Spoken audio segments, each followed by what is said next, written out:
WHIP, Philly's #1 college radio station.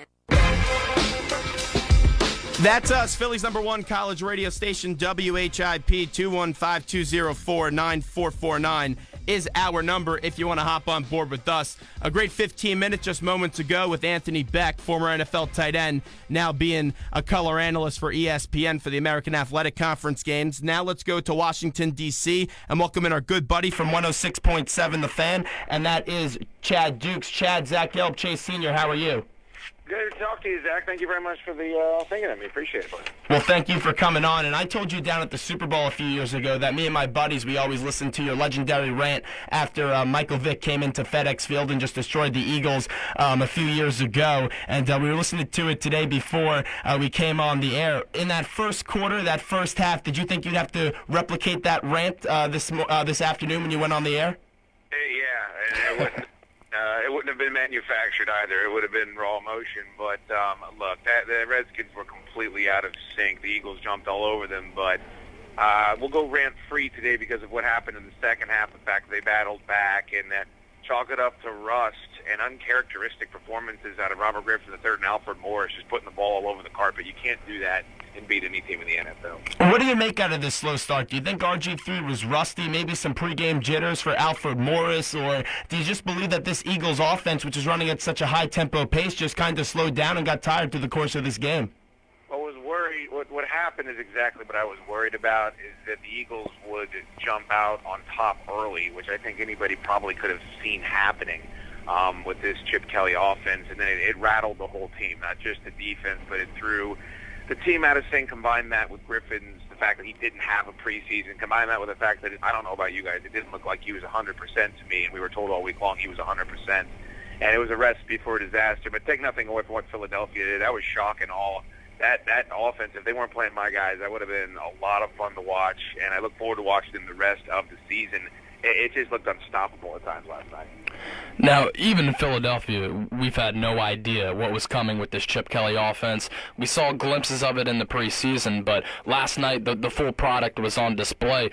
What was the sense around the Washington Redskins fan base when the Eagles did come out and put up 33 unanswered points? Well, I don't think that was going to be something that we thought would take place, but I think a lot of Redskins fans just simply overlooked the fact that, yeah, it's a first-year offense, but we went through this last year in our town when the Redskins were going to get beaten by 40 by the New Orleans Saints. That was going to be the revenge game, and they, kind of whipped the cloth off the read option that nobody had seen in the NFL and rolled the Saints up on the road. I guess the memories must have faded from that, but the Saints had an excuse. Their head coach was suspended. Mike Shanahan did not have this team prepared for the Philadelphia Eagles. And look, you can say that they'll rebound. They beat the Packers in Lambeau Field in week 2. Maybe we don't even remember that, but I just can't get away from the fact that this team did not look prepared for Philadelphia. Chad Dukes just joins us on the hotline, Philly's #1 college radio station, WHIP. He's got a show later today on 106.7 The Fan with my good buddy, LeVar Arrington. But, Chad, I was very surprised last night in this game, and the Redskins in the second half, until that fourth quarter, it just looked like they had no sense of urgency in this game, and the offense was still moving at a slow pace. I'm with you, and it happened even at the end of the game when time was of the essence, and unconceivably the Redskins had an opportunity to actually win the game, it looked like, and you had Josh Morgan turning inbounds instead of going out of bounds to stop the clock with no timeouts. Again, I go back to preparedness. It just didn't look like they were expecting this, and it didn't look like they knew what to do when they got down in such a big hole, and the Eagles kind of took their foot off the Redskins' throat for a second, gave them an opening. They didn't take advantage. So it's a short week for them. They've got to play the Packers next in Lambeau. Let's hope they can shake that off and move on because the schedule doesn't get any easier for Washington. Early on, RG3 looked a little timid. He really wasn't setting his feet when he was making his throws, and on his throwing motion wasn't finishing his kind of mechanics there. But it says a lot about RG3 for him to stick with it, roll with the punches, and bring the Redskins back. This is an organization that after some glory years was basically not really heard of for a little while, and last year they returned back to the glory years. How high is this fan base on RG3? They're still really high, and he's gonna be bulletproof for a very long time, no matter what. But some of this is on him. Some of it's on him for lying to the coach and saying he was okay to play back in that Seattle game, which down here in this area we've all grown very tired of talking about. But I don't know about what you guys saw last night. I didn't see a 100% quarterback. I didn't see the same speed. He certainly was rusty. He was missing throws. He was wide on a pitch to Morris. So, look, it wasn't his best game. He played better, I thought, in the second half. I think he'll play better again next week. But as far as criticism from the fan base, that will be directed probably at Shanahan, Jim Haslett, the defensive coordinator. Griffin probably will shirk most of that. Your gut feeling, because we deal with this issue all the time in Philadelphia. Many fans call us and they say, can Michael Vick play a full 16-game season? And I don't think he can this year. Do you think RG3 will play all 16 games, or will they have to go to Kirk Cousins in one of those games this year? No, I don't think he will, and that's why they drafted Kirk Cousins. And you have to go back and look at the logic of that. If you feel it necessary to draft a quarterback as high as they did after you've already given up all those draft picks to draft Robert Griffin III, well, then maybe some things need to change about the way you're playing him. I think he's going to be smarter with the football. He's one of the smartest football players anyone's ever been around, and anyone that's interviewed him has said that something to that effect.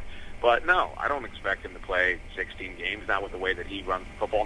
You saw the beating that he took last night. That wasn't a very good defense. So, I think he can play 13, 14, maybe 15 games, and that'll probably be enough for the Redskins to at least be competing for the division title, but I won't believe he can make it through 16 games until we see it. It doesn't get any easier for the Skins next week. They travel to Lambeau Field to take on the Green Bay Packers.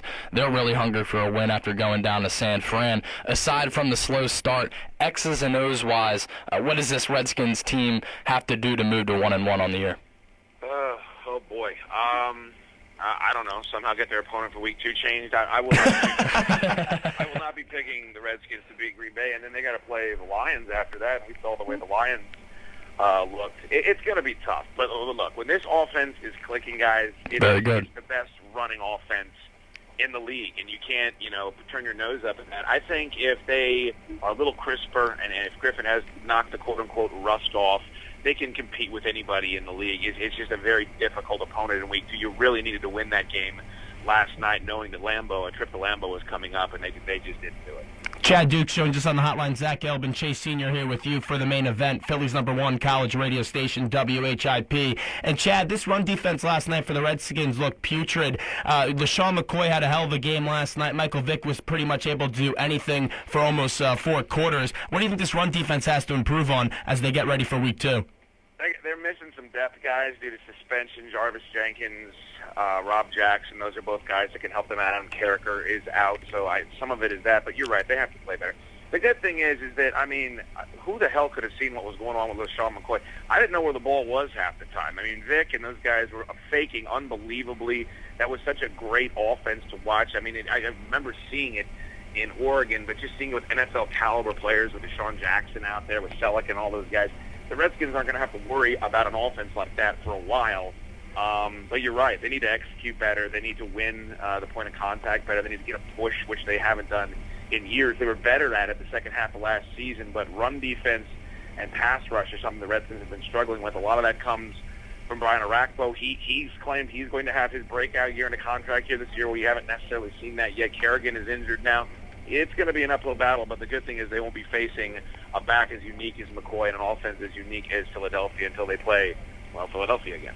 The way LaShawn McCoy is able to stop and go on a dime and accelerate is unbelievable. Who does he kind of remind you of? Which running back in the past have you seen that you can kind of attribute to LaShawn McCoy's talent? It's an interesting question. He can pass catch. A guy you're familiar with, Brian Westbrook. Brian Westbrook, yeah. On the show several times. Yeah, that's the guy you hate the game plan for. I don't know if you guys are younger than I am. I don't know if you remember Dave Meggett for the New York Giants, but that was the guy that tormented the Redskins for years. And just go ahead and say it. Every once in a while, there's a flash of Barry Sanders. The ability to look like you're sprinting at a dead sprint and then stop and go in another direction. That's just freakish talent. That's a very good running back that you guys have there. Before we let you run here, this offense for the Eagles, they're high tempo. They're trying to be an offensive juggernaut, running the most plays in the league. Can this offense survive in this system? Can the players stay healthy in this system for a full 16-game season? Because I want to see where some of these veterans and these big offensive linemen are week 10 with the plethora of plays that they run. look, they didn't look tired last night. They certainly wore out the defense, and they were fresh and ready to go. I don't know, guys. It'll be interesting to see. I mean, we're still having that debate about the read option. You saw what the Packers did to kind of shut that down in Week 1, forcing Kaepernick to go, the all-out aerial assault to Anquan Bolden. They adapted, but I don't know. The NFL defenses are really smart. They're really savvy. They're really athletic. So when the newness has worn off, Chip Kelly and that offense that he's running, it'll be interesting to see if it's a lasting effect he has in this league. I just know that his tempo is unbelievable. If they can keep that tempo up, any defense in the league is going to have trouble matching up with them. Well, I will say this right before we let you run. I did miss you last year in New Orleans at Radio Row. I did saw your partner, LeVar Arrington, but I'll tell you this, you missed some great gumbo and some crabfish, all that other stuff. Well, where were you in New Orleans? Are you going to be in New York this year for the Super Bowl at Radio Row? Have you seen my physical prowess? You gentlemen know I don't miss gumbo all that often. I think so. Hopefully not. I don't particularly enjoy going on location because what I end up doing is not doing the radio show. I just end up trying to get people to stop asking LeVar for interviews during our radio. No, the station decided, I think, to cover, I don't remember, I was at spring training or something for the Nationals, because we're the national station. But I just have to assume I'll be at the Super Bowl this year. You guys going to be broadcasting live? We should be there, and I will say this. We definitely have to go out there and share some kind of cheesecake or something like that in New York. And this New York Super Bowl, I think it's going to be an interesting one just with the weather as well. I hope they get a snowstorm that day. But also, you see about it, Chris Christie, the governor of New Jersey, already seems pissed off about the whole thing because everyone's making this out to be a New York Super Bowl and aren't even mentioning New Jersey where the game's going to be played in. Nobody cares That's about true. New Jersey. People from New Jersey, Get 'em. and they care way too much. It's a New York Super Bowl, but I'm with you guys.